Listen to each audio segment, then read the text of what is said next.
Ejemplo 1. Un hombre de 68 años es admitido al hospital con dolor progresivo en el cuadrante derecho inferior del abdomen de varias semanas de evolución. El paciente refiere una pérdida de aproximadamente 40 libras con debilidad y malestar progresivos. En el examen físico, el paciente presenta un hígado agrandado por el equivalente a 4 dedos por debajo del reborde costal izquierdo. El examen rectal es normal y negativo para sangre oculta. Los laboratorios de rutina se presentaron dentro de los límites normales. La radiografía de pecho y enema de bario fueron negativas. El EKG presenta bloqueo de rama derecha. El CT scan muestra masas numerosas en ambos lóbulos del hígado. Una biopsia de hígado resultó diagnóstica para un moderadamente diferenciado carcinoma hepatocelular, procediendo a comenzar al paciente en quimioterapia.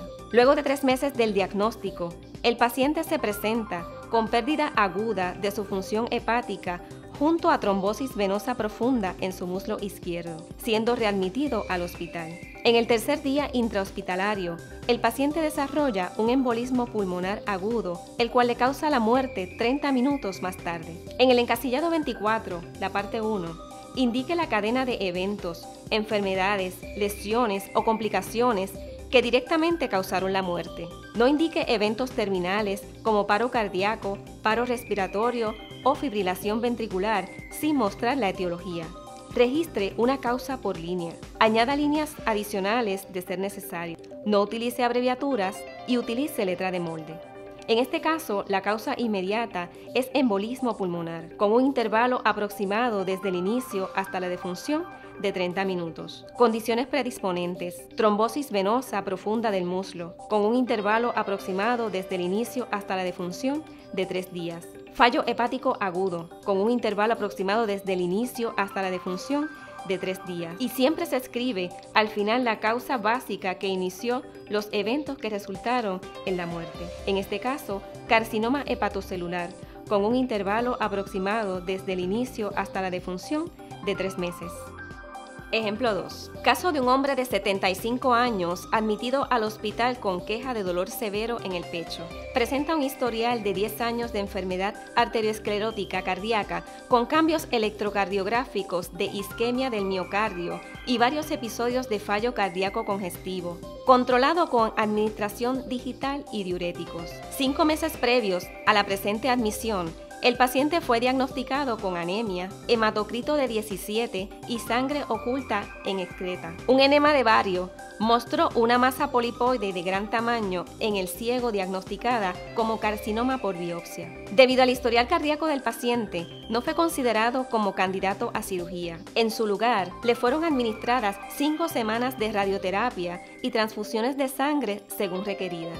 El paciente había completado el curso descrito 3 meses antes de esta admisión. El electrocardiograma realizado en esta admisión fue diagnosticado para un infarto agudo anterior del miocardio. El paciente muere al segundo día. En este caso, la causa inmediata es infarto agudo al miocardio, con un intervalo aproximado desde el inicio hasta la defunción de 2 días. La causa básica de enfermedades que iniciaron los eventos que resultaron en la muerte es la enfermedad arteriosclerótica cardíaca, con un intervalo aproximado desde el inicio hasta la defunción de 10 años. En el encasillado 25, parte 2, indique otras condiciones significativas que contribuyeron a la muerte, pero que no están relacionados a la causa básica de muerte indicada en la parte 1. Carcinoma del ciego y fallo cardíaco congestivo. Notas en el certificado de defunción. Infarto agudo del miocardio, mencionado en la parte 1, línea A, como causa inmediata de muerte. Es una consecuencia directa de la enfermedad arteriosclerótica cardíaca. La causa predisponente mencionada en la parte 1, línea B. Carcinoma del ciego es mencionado en la parte 2, ya que es el causante de la anemia y la debilidad del paciente, pero no es la causa de la enfermedad arteriosclerótica cardíaca. El fallo cardíaco congestivo es mencionado en la parte 2 debido a que es otra causa de la debilidad del paciente. Aunque fue causado por la enfermedad arteriosclerótica cardíaca, no es parte de la secuencia causal del infarto agudo al miocardio. Ejemplo 3. Un caballero de 34 años es admitido al hospital con dificultad respiratoria severa. Presenta un historial de 9 meses de pérdida constante de peso no intencional, sudores nocturnos y diarrea. No tiene historial de condiciones médicas causantes de inmunodeficiencias. La prueba de ELISA y la confirmación por Western Blot se presentan positivas para HIV. Contajes de linfocito T muestran una razón disminuida de T helper supresor. Una biopsia pulmonar resulta positiva para pulmonía por Pneumocystis carini, completando el diagnóstico de SIDA. El cuadro neumónico responde a pentamidina y el paciente es dado de alta. Subsiguientemente, presenta 2 episodios adicionales de Pneumocystis carini requiriendo admisión. A los 17 meses del diagnóstico inicial, recae con Pneumocystis carini, pero no responde a tratamiento. Muere luego de 2 semanas. En este caso, la causa inmediata es pulmonía por Pneumocystis carini, con un intervalo aproximado desde el inicio hasta la defunción de 2 semanas. Condiciones predisponentes: síndrome de inmunodeficiencia adquirida, con un intervalo aproximado desde el inicio hasta la defunción de 17 meses. La causa básica de enfermedades que iniciaron los eventos que resultaron en la muerte es el virus de la inmunodeficiencia humana, con un intervalo aproximado desde el inicio hasta la defunción de 17 meses. Notas en el certificado de defunción. Por definición, SIDA se debe a la infección de HIV. Aunque pueda parecer redundante el especificar la infección por HIV en la secuencia causal de muerte, es deseable hacerlo. Infección de HIV y SIDA no son sinónimos y existe un curso clínico variable entre el tiempo de la infección por HIV y el comienzo de SIDA.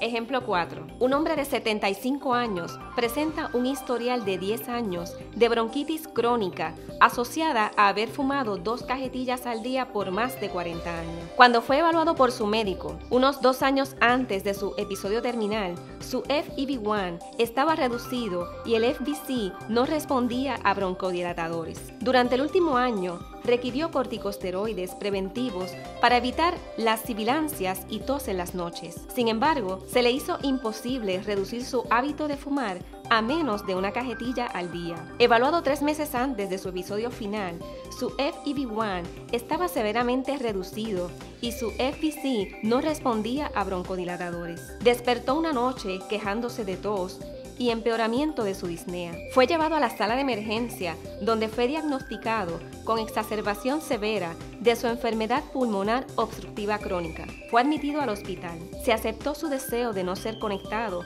a medidas artificiales, muriendo 12 horas luego de su admisión de un arresto respiratorio. La causa inmediata es exacerbación aguda de enfermedad pulmonar obstructiva crónica, con un intervalo aproximado desde el inicio hasta la defunción de 12 horas. La causa básica de la enfermedad que inició los eventos que resultaron en la muerte es bronquitis crónica, con un intervalo aproximado desde el inicio hasta la defunción de 10 años.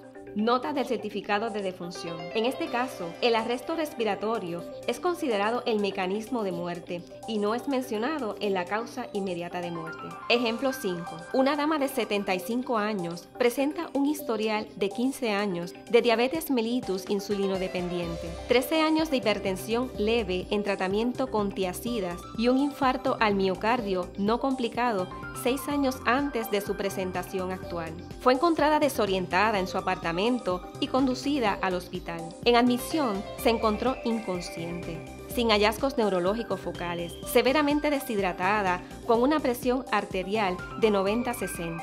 Los laboratorios iniciales mostraron hiperglicemia severa, hiperosmolaridad, azotemia y cetosis leve sin acidosis. Se le diagnosticó coma hiperosmolar no cetótico. La paciente fue agresivamente tratada con líquidos, electrolitos, insulina y antibióticos de amplio espectro, a pesar de no identificar fuente de infección.